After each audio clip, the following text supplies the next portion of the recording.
Hi, this is Tom Bentey Media back at it after a little bit of a hiatus, and I have a really cool guest, Daniel Everitt-Lock. He's a filmmaker from the UK, and he has a new film out, a documentary about the atomic bomb testing that happened, I guess, during World War II. So I saw Oppenheimer, so I had that as a reference and a context.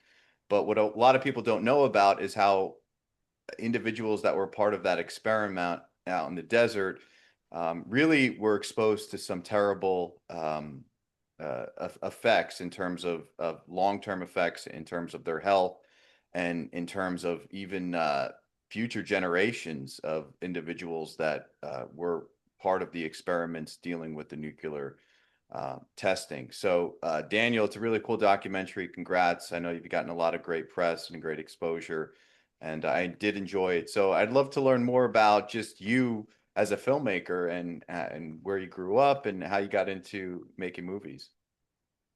Yeah, cheers, Tom. Thanks, man. Well, my kind of path, like a lot of people in film, is kind of not necessarily straightforward, really. I didn't go to film school or anything. It was all a lot of like self-taught things along the way and learning on the job and stuff. But originally, I actually started out as an actor, and then fell into stunts because of training martial arts for like 20 odd years.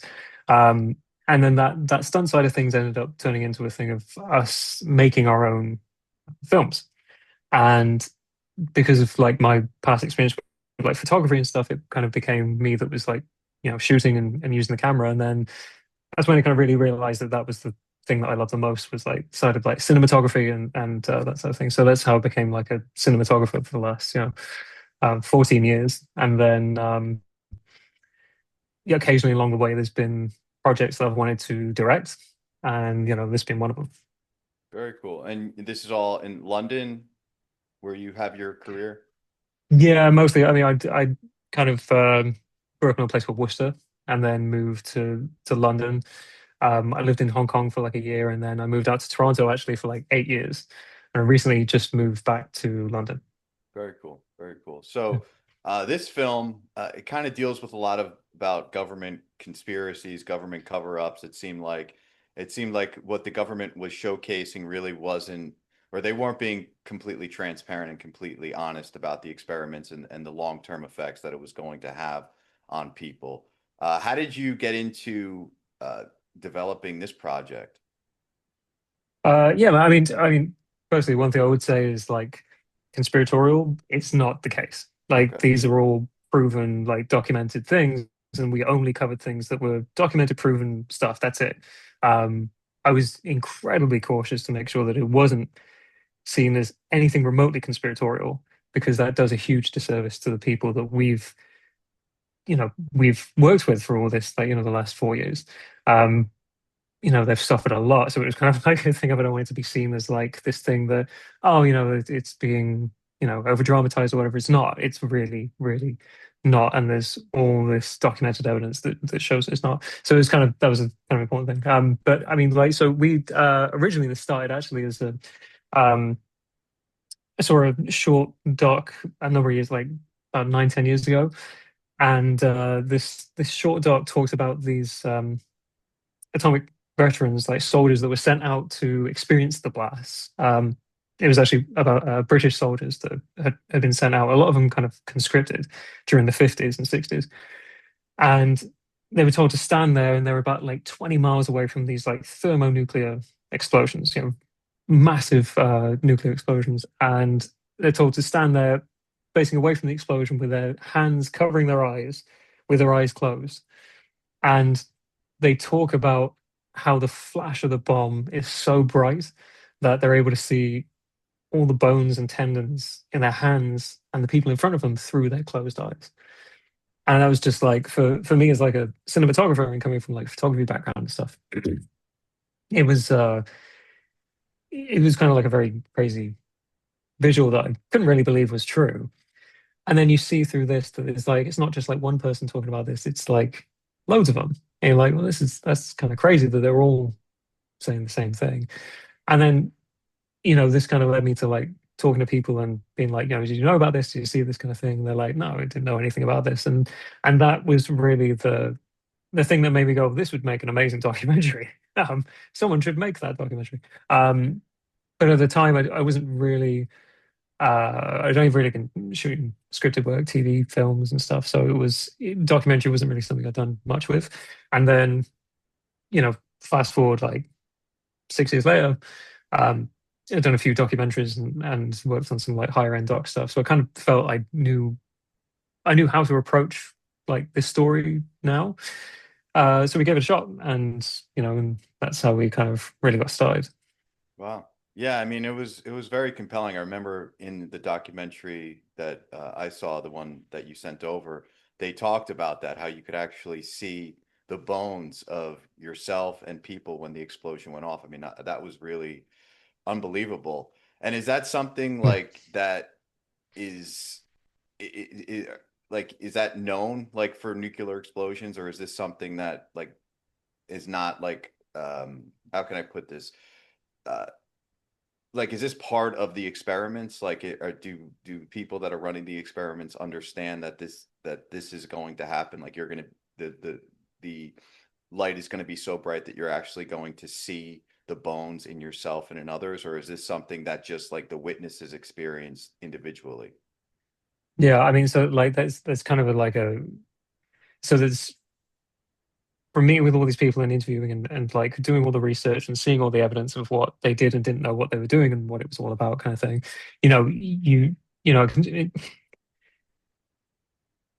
Who knows really from the beginning how much they knew what you know level of effects were. But very early on, it was well documented that they knew what was going to happen to these soldiers and what the experience was going to be like. And it became the whole reason for putting these soldiers in front of these tests, in many circumstances, was to see how battle ready then a troop of soldiers would be after experiencing a nuclear explosion. For the ones that survived that weren't like, too close and get vaporized kind of thing, the ones that are further out that do survive, are they still battle ready? Are they still able to carry on going? But they knew full well that the radiation from these bombs and stuff were going to have dramatic long-term effects. They knew of how, what the experience was like. I mean, they tested globally, so 2,000 nuclear weapons tests from, you know, major superpowers, the US, UK, France, Russia, China, all of these countries that tested, um, you know, it's kind of the thing of like, okay, after you tested like, 10, sure, what the hell are you learning past that point? Like there's got to be, using different size weapons and things like that. Okay, fair enough. There's like certain things you could learn kind of thing. But after 2000, surely you know everything you need to know. Ultimately, it was, it seems that it was really a big pissing contest between, more than anyone, Russia and the US. Um, that was really what the Cold War was all about. Um, so, yeah, ultimately they did know what was going on. Um, and there is, like I say, a lot of like documented evidence that that was the case. Yeah, I mean, I thought your film was interesting because it focused on the health effects that these individuals that were part of the experiments with nuclear explosions from the start affected. And your documentary also referenced that these are long-term effects, like generational effects from a health standpoint that these people are still dealing with all these years later. And Yeah. I loved Oppenheimer, the film that came out in 2023, and it dealt with obviously Oppenheimer and the Manhattan Project, and the heart of that film really was about, it seemed like the theoretical impact that this world-ending explosion could have, and the conflict that he had dealing with that, while your film was more about the practicality of the health effects that individuals on these sites working on the experiments were going to deal with for not only themselves but for generations to come. And Yeah. I wonder what like when you're interviewing these individuals, like what, when they look back at their family members and the generations that have experienced this, like what's their overall attitude? Is it very different, or is it pretty similar from all the subjects that you've interviewed? Uh, how do you like the families of the subjects, you mean? Yeah, yeah. Do some of them have very different takes on what happened and on the whole experience, or is it pretty similar in terms of how they view the time and how they view how it was handled from the government and their whole part of the ordeal? Yeah, no, I mean the thing is, man, like as part of the documentaries, you've watched and stuff. It's the whole, we take a global look at this, and it's not just these soldiers that were affected. It is all of these different communities. Like the Marshallese, people who were literally taken off their lands, and islands were like entire islands were like vaporized. And you've got the downwinders all across the U.S. and like Canada, and how those the fallout has affected those guys, the uranium mining communities, the Hibakusha who survived in like Hiroshima and Nagasaki, and the soldiers and the scientists and all of these different communities that have been affected pretty much in, all in very, very similar ways. Their experiences are different. So there is like minor differences. Ultimately, they're all getting cancer, they're all getting birth defects and genetic issues and miscarriages and all sorts of very, very similar issues that they share. Um, but yeah, I mean, like that I mean that was the thing we were trying to cover in this talk is there's not just the one thing. Um Sorry, a little tangent there. What was the original, what's No, the it just question? Sorry, yeah, I sorry. mean, it just Is seems like it had such a profound effect on the health of a lot of different people involved, and Yeah. there's so many Sorry, how the ramifications. family, yes. Yeah, and it Yeah. seems like it does seem like there's a similar, from what I gathered from watching it, that there is, even though you have people from all over the world, like it seems like they feel like they were lied to, and that they really didn't understand the impacts of this, and it's still affecting them so many years later. Yeah, yeah, no, it's like, yeah, sorry. So yeah, I mean, like I was kind of sorry, that's what I was trying to get at was like all of these communities have been affected in like different ways of how like not the effects themselves, but like the process of that. So, the atomic veterans, for instance, they suffered from, that initial gamma burst of radiation that you get when the nuclear explosion goes off, that literally alters their DNA. So that gets passed down through generations.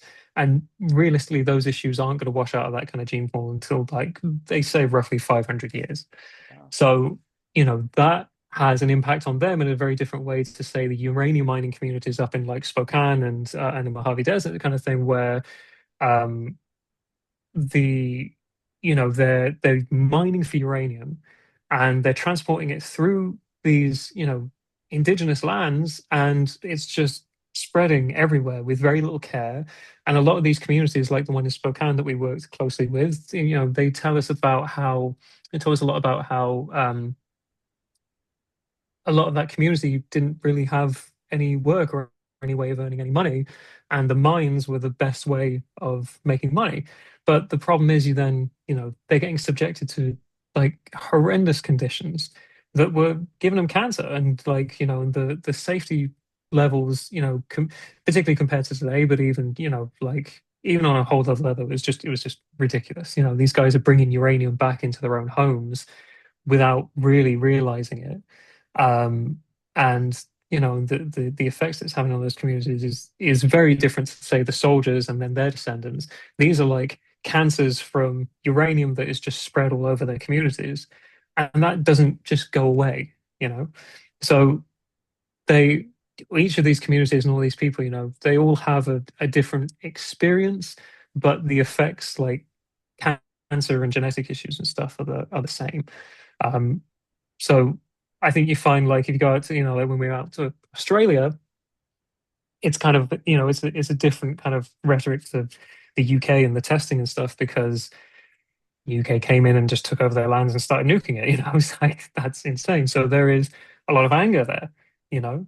The Marshallese people, yeah, there's a like the approach is the attitude towards it is kind of different. It's not really anger, it's more like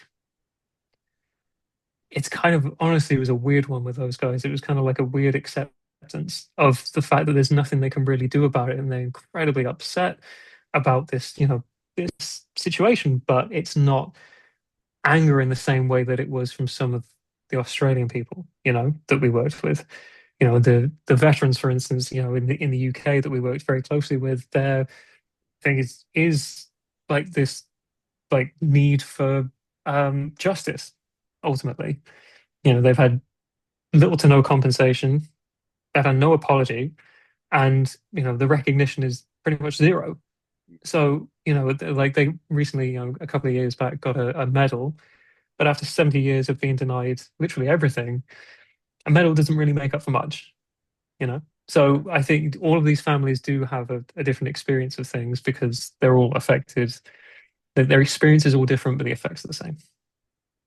Well, I commend you for bringing this issue to the forefront and to showcasing how, I mean, I didn't know these effects before watching your film, and people really don't think about it. Like It's I said, not, man, no yeah, one, yeah, exactly. yeah, That's my point, That was yeah, the whole point of making the film. yeah. How has the response been? Like, when have you had screenings? Have you been at any film festivals?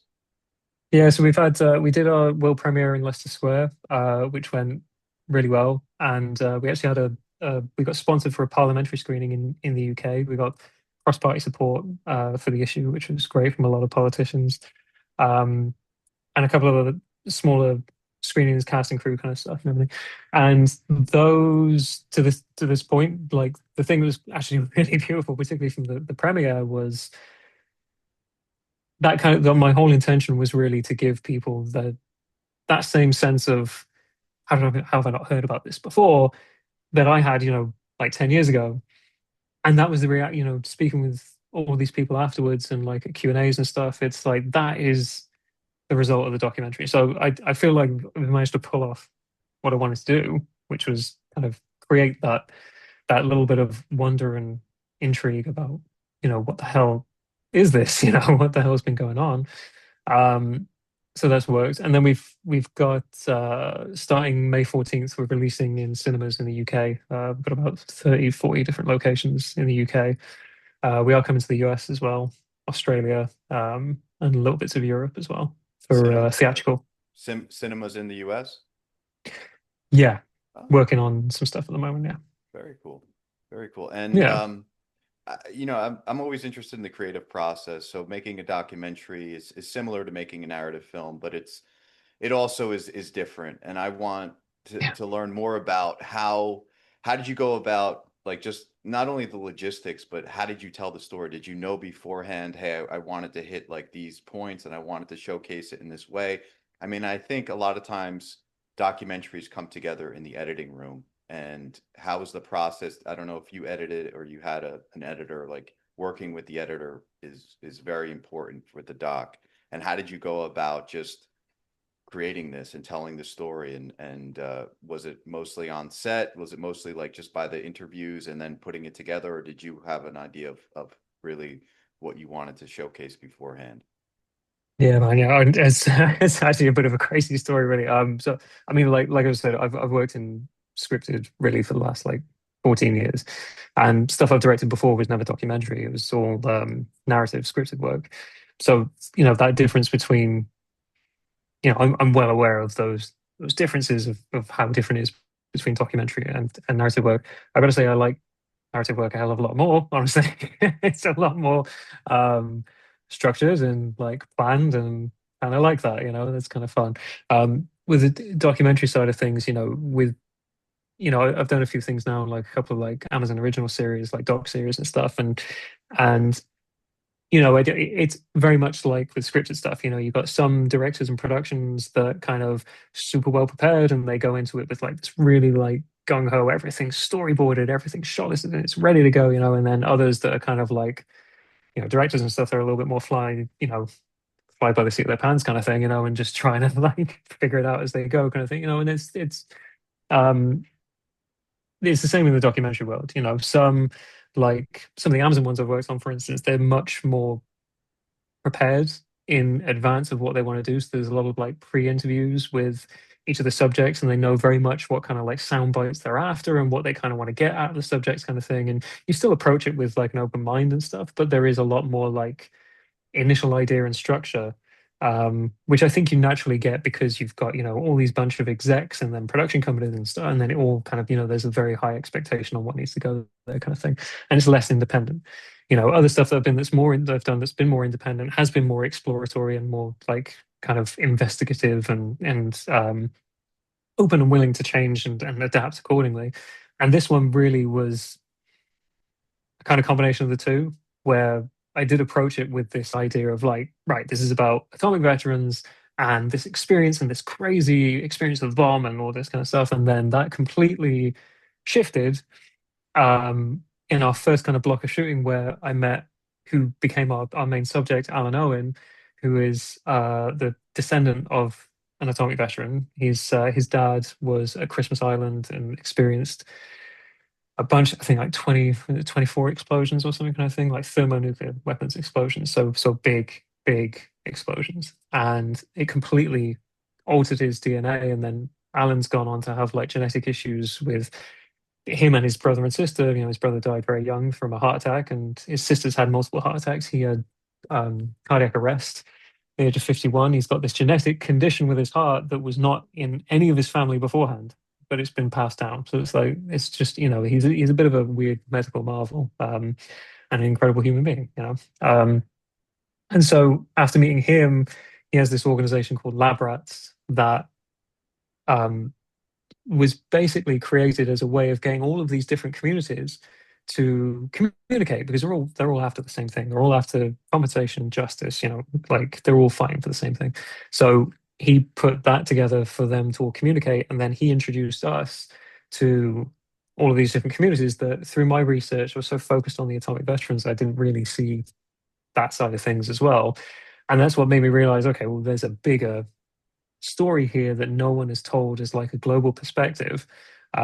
So that changed completely, and then we approached it like that, and then that took us out to the US, and we traveled across 20 different states. We went out to Hawaii, and then that led us to Australia and New Zealand, and and Canada, and all over the UK. So it led to this, it kind of um, not like snowballed, but it really like it just grew into this thing of like a wider perspective.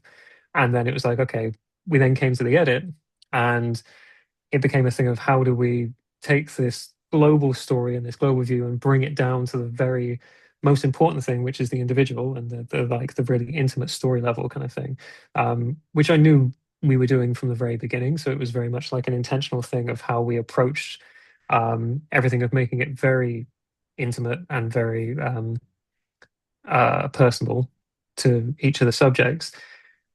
But then finding that narrative arc through a 90-minute timeline is obviously quite difficult. And that's why we kind of worked with Alan, and he became this story thread through to connect all of these different communities. But that took about a year to really, excuse me, develop that story arc. Um, we did have an editor who, uh, long story short, screwed me over. So yeah, Um, I mean, we were out in Australia paying him. He wasn't doing any work. Came back from Australia 2 months later and we got nothing. I'm like, what the hell? So we got rid of him. And then by that point, we didn't have enough money to get on another editor. So it was like, okay, there's the only person that knows the footage as well as me and him is me. So it was like, okay, I'll edit. I've got some experience, but like, I'm not an editor, you know. So I worked quite closely with other editor friends of mine that we couldn't afford to pay, but was getting advice from, and just kind of like, hey, take a look at this. What do you think? And that was kind of good. Some really experienced editors, and like one guy's won an Oscar. So like, so you're getting some good advice, so it's kind of fun. Cool. Yeah, I mean, I felt it was very well told. Not only did I get that human experience and really understand like the human individual hardships that a lot of these people are going through, but it did, because you filmed in so many different locations, like it did have this like global feel to it as well, like a societal issue. And is there any hope for, I guess, compensation or justice? I mean, I guess what you're doing is just bringing it to the forefront so people learn about it, they know about it, and there's justice in that. But beyond that, I mean, is there anything that these families can hope for? Yeah, yeah. I mean, so each of the communities has their own kind of thing. The three things that we kind of followed through on are like different compensation schemes and stuff. Like for the Marshallese, they have the COFA agreement, which at the time was being renewed, and it has been renewed. The initial deal they got was terrible, and that's what we documented at the time, and yeah, it was pretty bad. Now, a lot better, I think. I've got to go out and see them again and see what they say. Get the real like on the ground, the real feedback on it. But it seems like a better deal for them from the US, somewhat anyway. And then there's the RECA program in the US, which is compensation for the downwinders from nuclear weapons testing, which did expire while we were shooting, and then they, through a huge amount of pushing since we finished the film, they've actually managed to get it started again with a slight expansion, but not much. So it's kind of it's good and bad, So it's at least it's still there, which it wasn't for like 2 years, which was terrible. It's not enough by any means, but it's still something. It's something better than nothing. And then our third most important one, which is really what is our kind of current thread, is the UK atomic veterans there and their families. The UK has just kind of done really nothing to kind of compensate and help uh, these men and their families. Alan and the lab rats kind of thing have pushed so hard for recognition, compensation, and stuff, and the whole point of the documentary is to help serve that. And they are finally getting somewhere. And as you see in the documentary, there are some things that have developed that um, that are really, really positive. And hopefully within the next, kind of 6 months, there should be a lot of difference with any luck, you know. That's cool, man. I mean, you're helping people in very real ways just by telling this story. So Yeah, man, yeah, yeah. It's kind of commendable. it's a oh, cheers, man. Yeah, I mean, that's the thing. It kind of started this as kind of like a filmmaker, and then, very quickly after you start working with these people, you're kind of like, oh man, I want to help, like, because it's just so crazy, you know. Like the Yeah, stuff these people have gone through is just absolutely, and like experiencing it, like obviously experiencing that firsthand, but experiencing, these people and speaking with them and like just learning about all that kind of stuff is just, yeah, it's crazy. yeah. I mean, it's been so long, and after all these years, all these generations, to still have some of the implications from that time, it's really incredible. And Yeah, it's a story that we don't think about because I guess it's been so long, and it's just like, it's just, but you don't realize like how these experiments can affect generations and generations and generations. So yeah, yeah. It's bonkers. It hasn't really changed, and it's not ultimately going to for a lot of them. What can happen though, that is like the positive thing, is they can have help. They can have compensation, they can be recognized for what happened to them. And that is something that will is the only way of really helping them at this point. Those effects and stuff aren't going to change those, like what's happened to, all these indigenous peoples, all their lands and stuff and everything, that's not going to change. What's happened to the Marshall Islands, that's not going to change. What's happened up in Hanford in Washington, that's not going to change. But things can be done, and like do things to help, and that should be the focus. yeah, and just telling the story. I mean, there's power in that, and Yeah, there's right. justice in that. Yeah, getting these stories known is like the thing. Yeah. Cool. Well, I enjoyed it. I highly recommend it. And I don't think I said the name of it. So if why don't you reference the title? I forgot Yeah, to it's mention that. Sorry. no problem, man. It's Our Planet, the People, My Blood. And yeah, we're coming out in cinemas in May 14th in the UK, and then cinemas theatrical, broadcast after that as well, and then eventually streaming too. So Cool. Yo, it was great. Very well done. Wish you all the best with it, and congrats. cheers, Tom. Thanks, man.